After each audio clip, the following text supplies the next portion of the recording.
All right, today I'm going to talk about some of the headlines that I have received both from some of my reporters and from also Stratford and a few other places.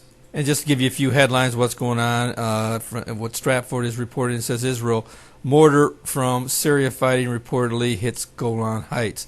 And it says a mortar fire originating from Syria hit the Golan Heights on July 16th, an Israeli army spokesman said, AFP reported. The spokesman added that it was stray fire from the fight between Syrian regime forces and rebels, and that it, let's see what it says, was not deliberately fired toward the Golan Heights. Okay, so that's one of our reports. Something else that Stratford is reporting says Japan is seeking to restart several of their nuclear reactors. And the report says that there are 10 total nuclear reactors that are being petitioned to be restarted by some of the companies who own them. But according to reports, there are still strong suspicions that some of these reactors may very well be leaking radioactive material. So we'll wait and see if that actually goes through.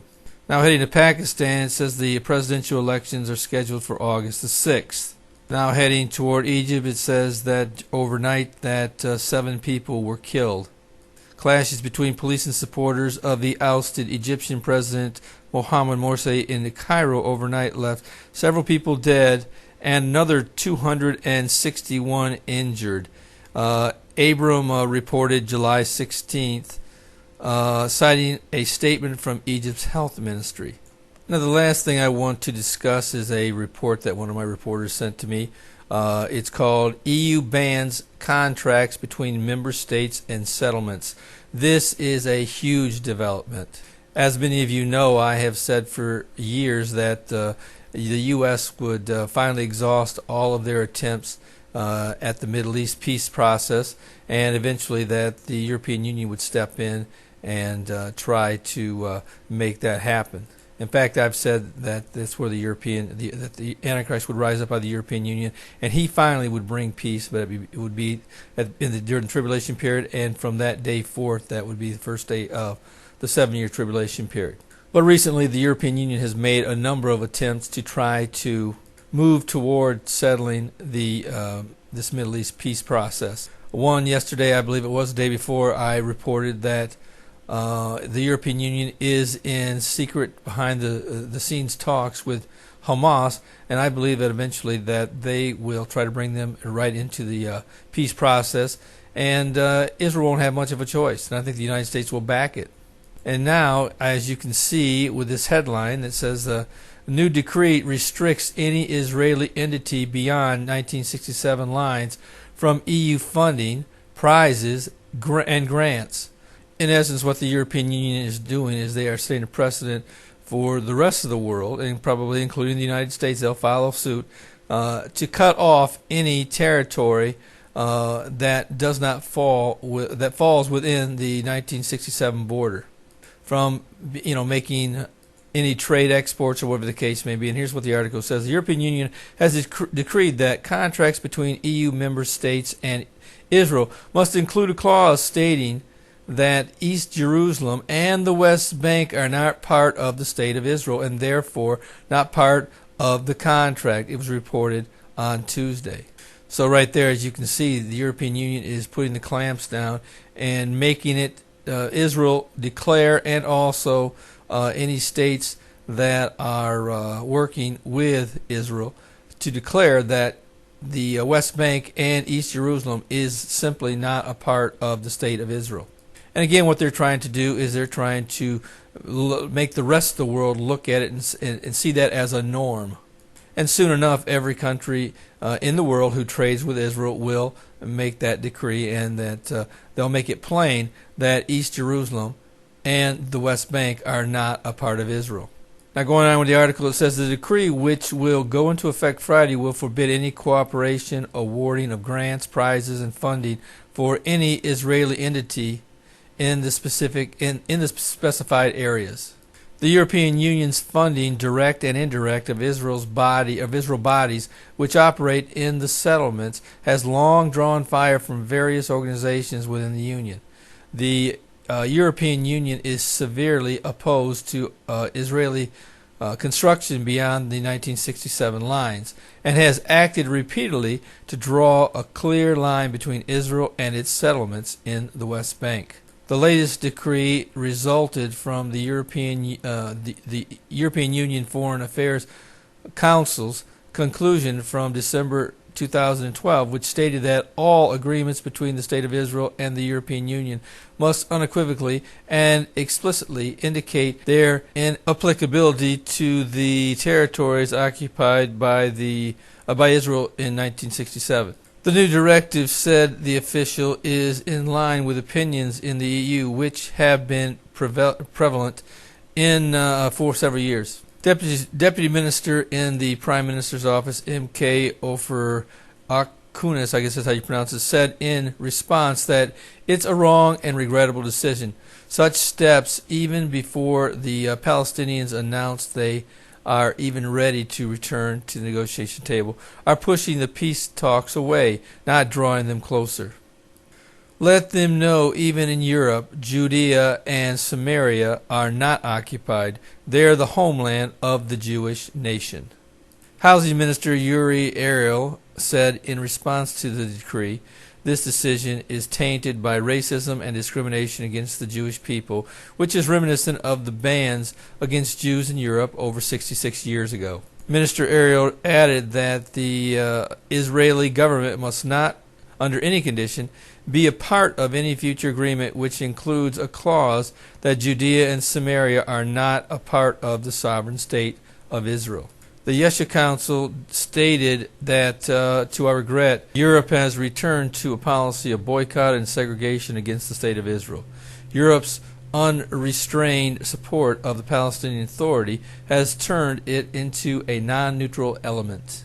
The Israeli government must instruct the Foreign Ministry and the Defense Ministry to immediately halt all European projects in Judea and Samaria until this unilateral decision is aborted. But not everybody feels that way in Israel. It says, the article goes on, it says, some in the Israeli left congratulated the EU's decree and accused the government of bringing it upon itself by not pursuing the peace process. The EU is doing Israel a favor by marking the border, which the Israeli government failed to mark, said Mertis chairwoman M.K. Zahava Galan. She states this is not a boycott of Israel, but a distinction between Israel and the settlements and the occupation. The decision is the result of the complete impasse in the peace process and continued construction in the settlements and outposts, she added.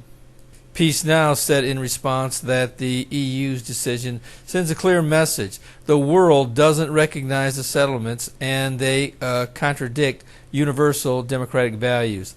The Israeli government is running a rearguard battle against the international understanding that the Israeli occupation of the territories must end.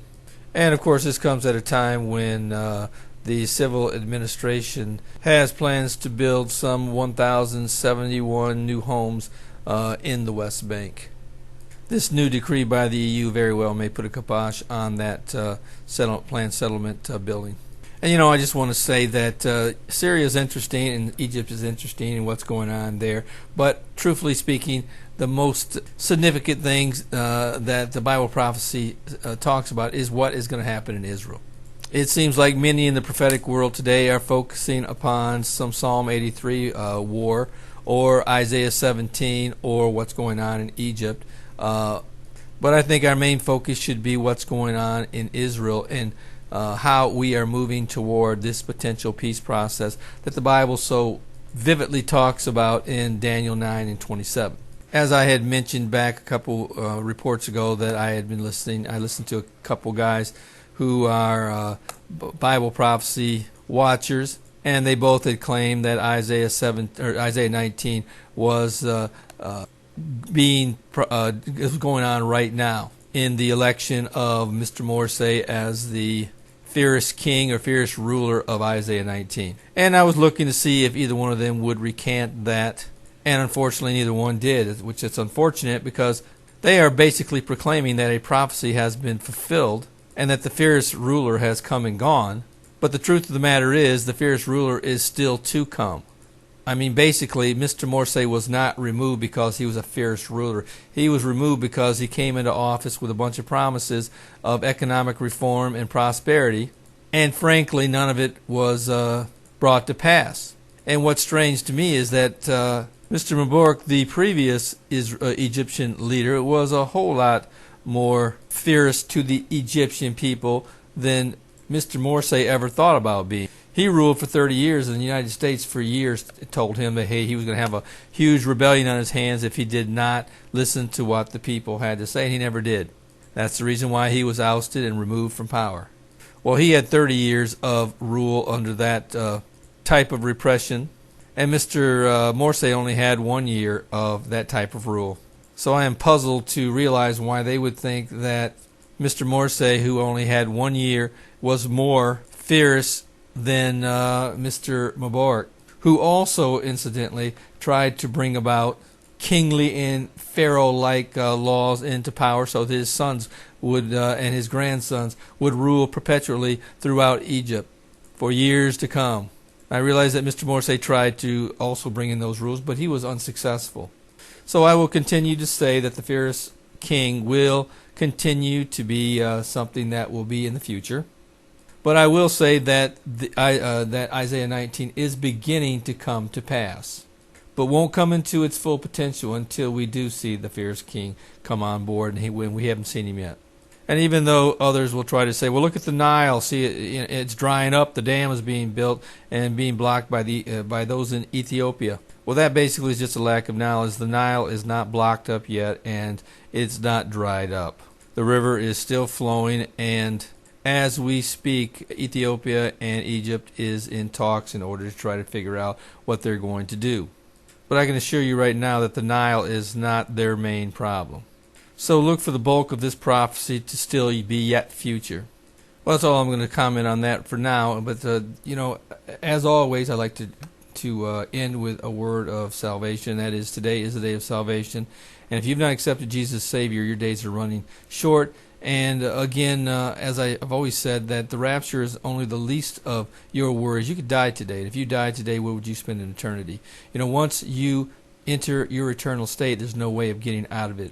Meaning that if you die without Christ, you will be eternally damned to hell, and then you'll face the judgment and eventually be cast into the lake of fire. And I wouldn't wish that on my worst enemy. So I would strongly encourage you to make that decision before it's everlasting too late for Jesus. Well, this is Terry Malone with the Calvary Prophecy Reports.